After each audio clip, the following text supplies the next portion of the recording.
रीनेट 26 अब 21 जून को होने जा रहा है। लगभग 18 से 20 दिन बच गए हैं नीट एग्जाम होने में। और इससे पहले, नीट एग्जाम से पहले 17-18 दिन पहले इस प्रकार की अफवाहें उड़ना, अफवाहें तो क्या बिल्कुल सही घटनाएं भी है कि एनटीए ने जो री एग्जाम के लिए पोर्टल बनाया था, वो पोर्टल किसी एथिकल हैकर के द्वारा हैक कर लिया गया। एनटीए के जितने भी डाटा थे उनको हैक करना, और ये पब्लिकली कर दिया कि हम एनटीए की इतनी वीक वेबसाइट थी उसको हैक कर दिया। ये कई दिनों से चल रहा है। उसके बाद आजकल में ये भी देखा गया कि जेईई एडवांस, उसका जो रिजल्ट 1-2 दिन पहले जारी हुआ था, उस जेईई एडवांस के रिजल्ट के पोर्टल को भी हैकर के द्वारा हैक कर लिया गया।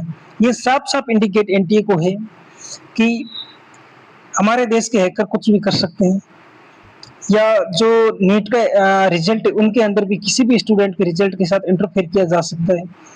तो जो स्टूडेंट साल भर मेहनत करता है, अपनी प्रिपरेशन करता है, खून पसीने की मेहनत या उसकी कमाई के पैसे को लगाता है बड़े-बड़े कोचिंग इंस्टीट्यूट के अंदर और तमाम चीज़ें, उनके बाद किसी भी हैकर के द्वारा ऐसी चीज़ें कर ली जाती है, तो आप क्या कर रहे हैं? उसके लिए इतनी बड़ी-बड़ी एजेंसियाँ क्या कर रही है?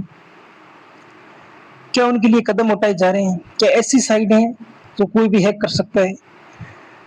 इन तमाम चीज़ों के लिए एनटी क्या प्रयास किए जा रहे हैं, और रीनी 21 जून को होने जा रही है, इसकी क्या गारंटी है कि इस बार पेपर लीक नहीं होगा?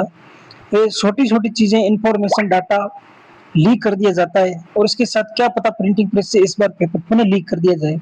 एनटीए, देश की एजुकेशन मिनिस्ट्री, तमाम लोग इन चीज़ों के ऊपर क्या-क्या एक्शन ले रही है? ऐसी हरकतें क्यों हो रही है? हमारे देश की मीडिया इन चीज़ों से लेकर क्या कर रही है? देश की मीडिया ये भी कह रही है कि 2 कौड़ी के टीचर ऑनलाइन व्यूज़ बटोरने के लिए आ जाते हैं। तो देश की मीडिया इन चीज़ों को लेकर मुद्दा क्यों नहीं उठाती? आखिरकार हो क्या रहा है? स्टूडेंट के साथ क्या हो रहा है? आखिरकार जो घिसा जा रहा है वो स्टूडेंट ही घिसा जा रहा है। री-नीट, पहले नीट का एग्ज़ाम 3 मई को हुआ, इतने बड़े लेवल पे पेपर लीक हो गया था, उसको कैंसल करवा के 21 जून को हुआ। मामला सुप्रीम कोर्ट में भी गया। सुप्रीम कोर्ट जाने के बाद सुप्रीम कोर्ट ने ये भी बोल दिया था कि नीट 2024 का पेपर भी लीक हुआ था, और वो रिजल्ट डिक्लेयर होने के बाद में सुप्रीम कोर्ट मामला गया, और उसके बाद वो एग्जाम कैंसिल नहीं हुआ था। उस टाइम नीट की कट ऑफ 650 प्लस चली गई थी, ऑल इंडिया कोटा। इनमें हजारों स्टूडेंट के सपने चकनाचूर हो गए थे, और उसके बाद कुछ स्टूडेंट अपनी पढ़ाई री नीट से मन मोड़ लिया था, और उसके बाद भी इतनी बड़ी पेपर मास लेवल पे लीक हुआ था, और उसके बाद में 25 में भी कुछ जगहों पे पेपर लीक हुआ और उसका पता नहीं लगा, और 26 के अंदर पेपर इतने बड़े लेवल पे लीक हो गया था, और अब 21 जून को होने जा रहा है। इससे पहले भी ये जो एनटी के साइटें वहाँ हैक कर ली जाती, तो एनटी क्या कर रही है? देश की एजुकेशन मिनिस्ट्री क्या कर रही है?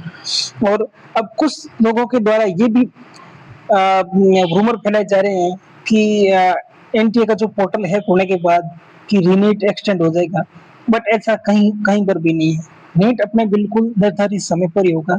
जो स्टूडेंट अपनी प्रिपरेशन कर रहे हैं वो अपने टॉप लेवल की प्रिपरेशन को रखें, साल भर जो मेहनत की वो करें, और जो टॉपिक इंपॉर्टेंट है उनको बार-बार रिवाइज करें। फिजिक्स के कौन से इंपॉर्टेंट टॉपिक है, केमिस्ट्री के कौन से इंपॉर्टेंट टॉपिक हैं, वो मैंने मेरे यूट्यूब चैनल पे वीडियो बना रखा है, वहाँ से आप ज़रूर देखें।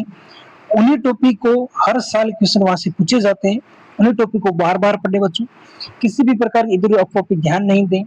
इस बार पूरी उम्मीद है कि सरकार अपना पुरज़ोर प्रयास कर रही है, एग्ज़ाम किसी भी सूरत में लीक नहीं किया जाएगा। बट जो ये छोटी-मोटी घटनाएँ हो रही हैं, ये सब इंडिकेट दे रही हैं कि आपका सिस्टम बहुत ज़्यादा वीक है, इनको सुधारने की ज़रूरत है। आप अपने गोल पे फ़ोकस रखें। 21 जून को अपना नीट एग्ज़ाम बहुत ही सेफ तरीके से होगा। थैंक यू, और आप फर्स्ट टाइम मेरे यूट्यूब चैनल को ज़रूर सब्सक्राइब करें।